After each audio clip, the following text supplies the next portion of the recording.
Chapter 2 Tenshi and Train Journeys. In the end, Yuzuru had made it to his examinations with mere moments to spare. Naturally, Igarashi had spent the rest of the day ribbing him about it. And then, when Yuzuru had finally mentioned the girl he'd met at the station, the torment had really intensified. "You're really starting to lose it, Otanashi," his friend had teased between deep inhalations of his boxed lunch. Yuzuru sometimes wondered if he even took the time to chew. "On top of these strange nightmares you always tell me about, you're now stopping strangers in the street to quiz them on their musical preference." Yuzuru rolled his eyes with disdain. He'd already pointed out exactly why he'd felt compelled to stop the girl, and then waxed on for half an hour about how strikingly similar she was to the girl from his dreams. Of course, he'd also outlined the differences, and Igarashi had been quick to seize upon them and write the whole thing off as coincidence. After all, a large chunk of a ball of rice was ripped off and vanished unceremoniously from existence with a slobbering gulp. How many people are there in this city that match that description? It was a fairly compelling argument, Yuzuru had to admit, but that did little to quell the mixture of emotions which told him otherwise. "And then to flunk your exams because you can't shift her from your mind." Chopsticks are jabbed aggressively in his direction to emphasize the point. "You're a lost cause, buddy." "I don't know that I actually failed yet." He gritted his teeth. "I'm just saying that it was a distraction." "Whatever, no way you passed it, doofus." With an exasperated sigh, Yuzuru collapsed into his chair. "Thank you for that vote of confidence."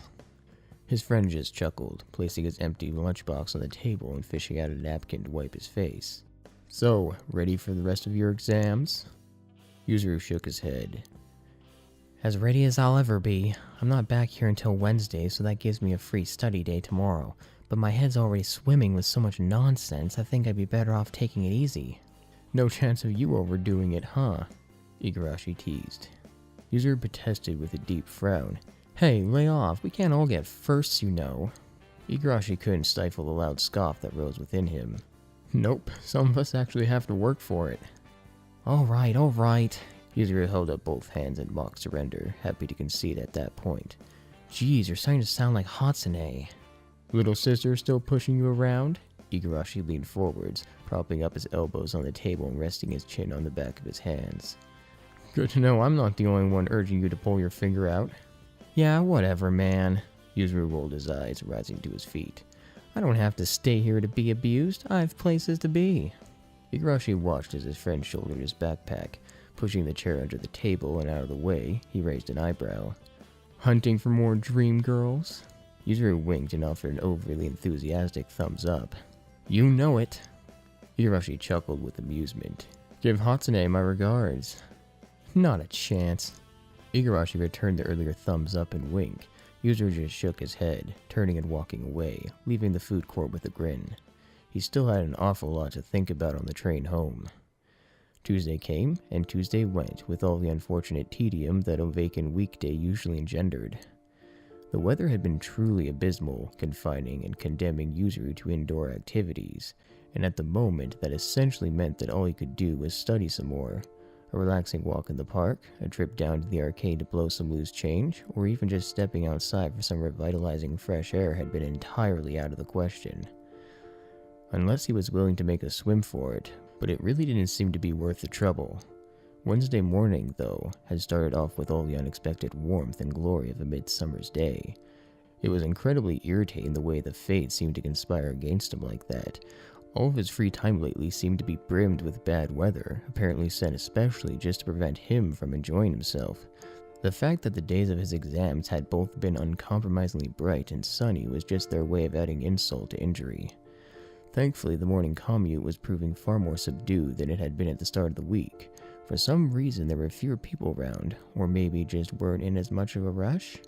At any rate, Yuzuru managed to get up on time so he could afford to take his time to the station. He was trying to focus his mind on the coming trials of the day, but the closer he got to the station, the more he found his mind wandering to other things. The dream had come to him the night before, as vivid and as intrusive as ever. The fates must really hate him if they wouldn't even allow him one night of good solid sleep. But when he'd awoken, as was a now time-honored tradition in the grips of a cold, uncomfortable sweat, another image had come into his mind. The startlingly familiar girl from the beginning of the week, leaning casually against the wall, humming that unmistakably familiar tune without a care in the world. And then the moment when she turned around to look at him, her golden eyes meeting his and widening in surprise and question, forcing his breath to catch his throat. Every fiber of his being told him that she and the girl in his dreams were somehow linked.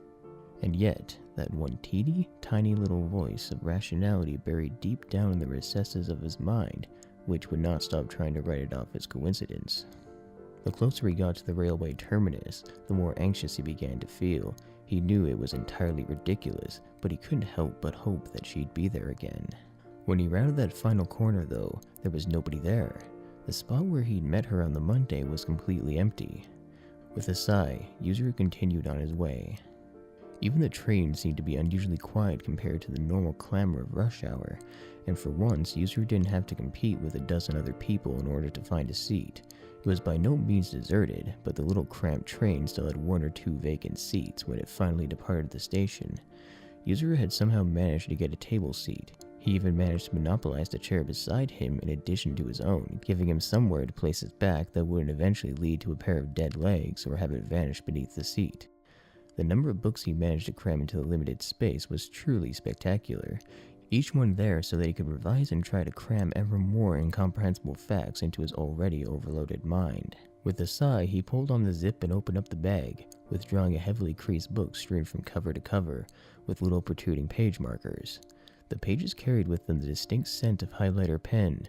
It was only a short journey to his destination, but any additional little piece of information he could scour from the text could prove invaluable in his exams, provided he could force it to stick in his mind long enough to be of use, and it beat sitting there and letting his mind wander and worry. He was vaguely aware of his surroundings as he settled into his textbook, the slight clamor of conversation drowned out for a moment as the train engine began to power up, starting with a lurch that made everybody in the carriage sway. Conversation soon began anew as the train gathered speed and the noise settled down from a loud motorized roar to the slowly increasing clicks of the wheels upon the rails. Yuzuru blotted out the background goings-on as he became ever more engrossed in his book, so much so that when a shadow came to settle over him, it didn't register at all until he came to the end of his current paragraph. He looked up, the sunlight shining through the windows on the far side of the carriage, partially silhouetting the figure standing over him. His first thought was that the conductor had stopped by to check his ticket, but as he noticed the light filtering through that unmistakable silvery hair, his eyes began to adjust to the contrast, and he could make out the features of her face. Those eyes, those striking golden eyes. May I sit down?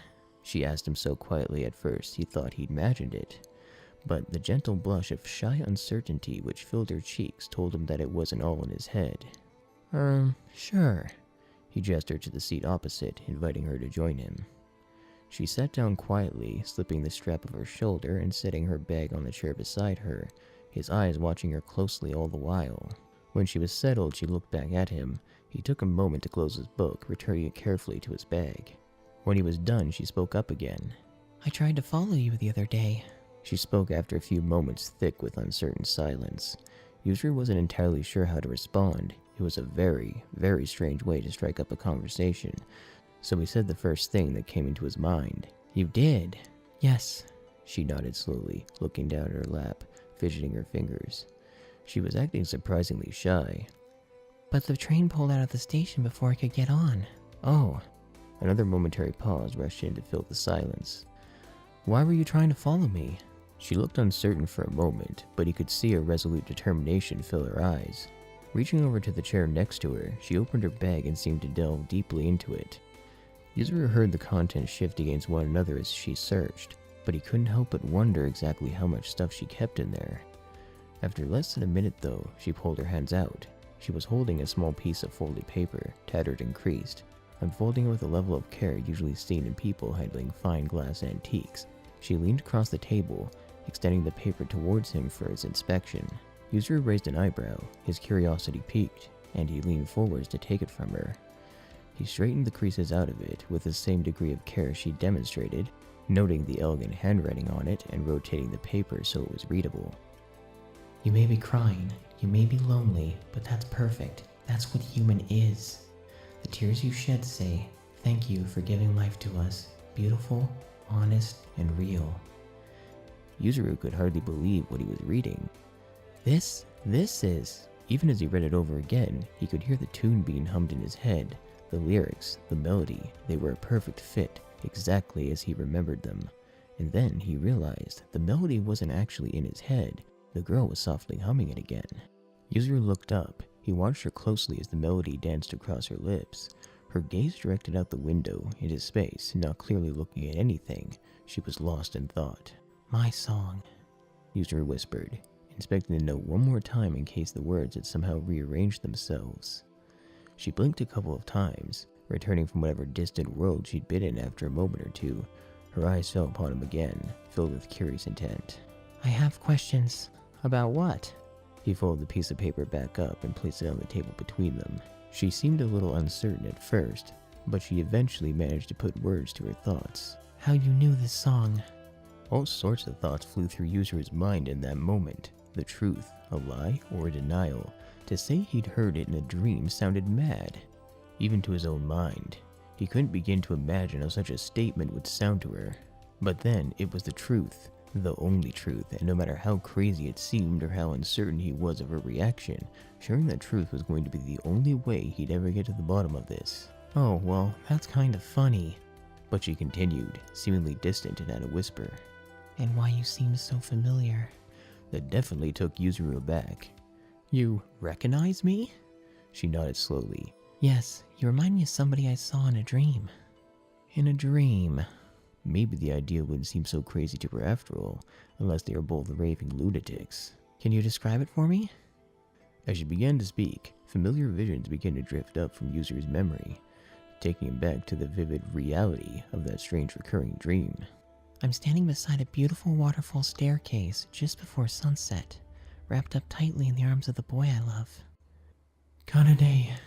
He pulled her tightly into his arms, holding her as close as he possibly could. She wrapped her own arms around him, returning the embrace. I love you. Let's stay together forever. I am happy. There was a fathomless sadness in her tone. But he is very sad. He knows that I'm about to leave. Let's stay together forever and ever, okay? He pleaded softly, barely daring to hope that it was even possible. Please don't pass on, Kanade. Yuzuru begged her, desperately, unwilling to let her go. I hate to leave, but I have no choice. Half-remembered regrets ran through her mind. I have to thank him for everything he's ever done for me, for everything I owe to him. Thank you for loving me. She went on as if it were the greatest gift in the world, as if nothing in all of existence could have made her happier in that one moment. He gave me his heart so that I could go on living. He gave me his love so that I would know my life had been worth living. A soft sigh escaped her lips, and a distant expression worked across her delicate features. He was everything I'd ever needed him to be, truly and deeply, she whispered with absolute certitude. In a way, we both know I am saying goodbye. It hurts us both. There was a moment of pause in which she fell into contemplation, allowing herself a moment to rein in the sensations she remembered so brightly. But in the end, I am so happy. I am truly at peace with myself in that one moment. Thank you.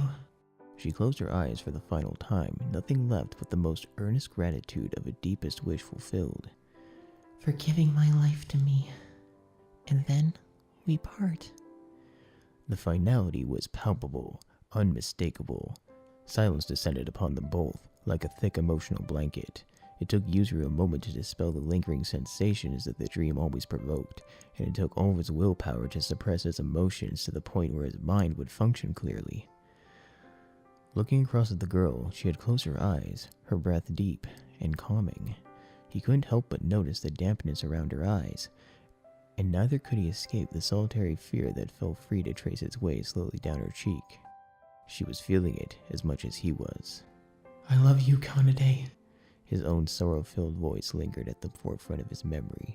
He realized then, with all that was going on inside him, all the conflicting and overwhelming emotions, that he didn't even know this girl's name.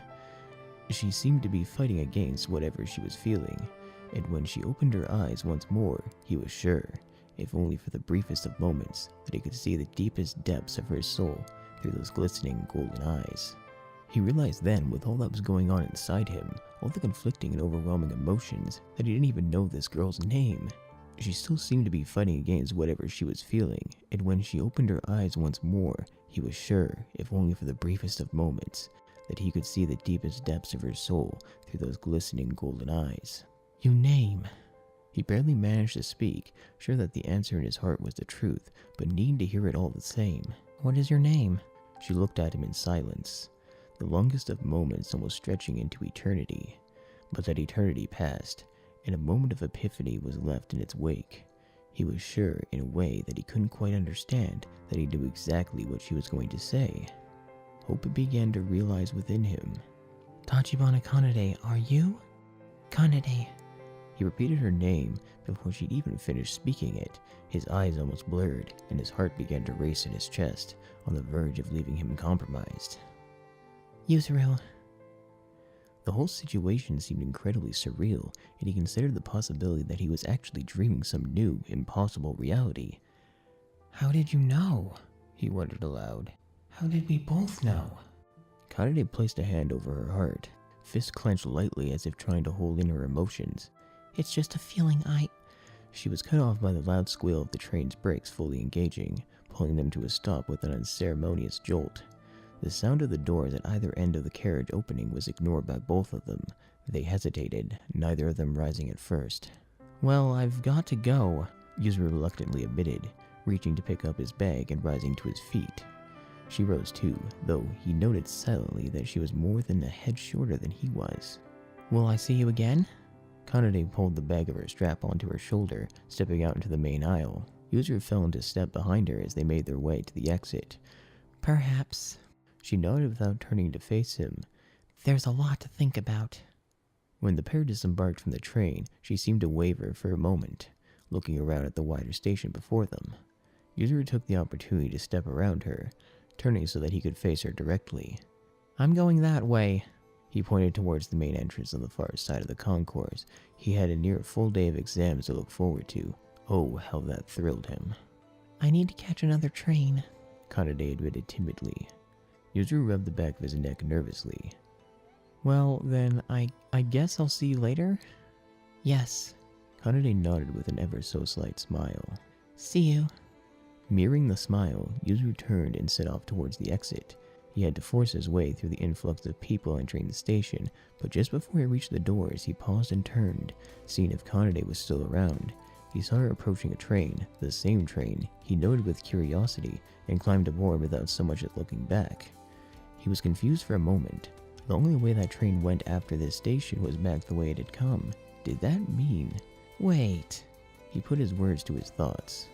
Did she catch that train just to talk to me? The impatient toot of the train's horn signaled that it was ready to depart, but Yuzuru's thoughts took him elsewhere, manifesting as a barely noticeable smile on his lips, full of warmth and optimism. He realized in that moment, somehow, that he would see Kanade again, but he didn't know how or why, but he knew inside that it would happen very soon. Kanade. Her name played almost silently upon his lips. Angel. His smile intensified as he left the station.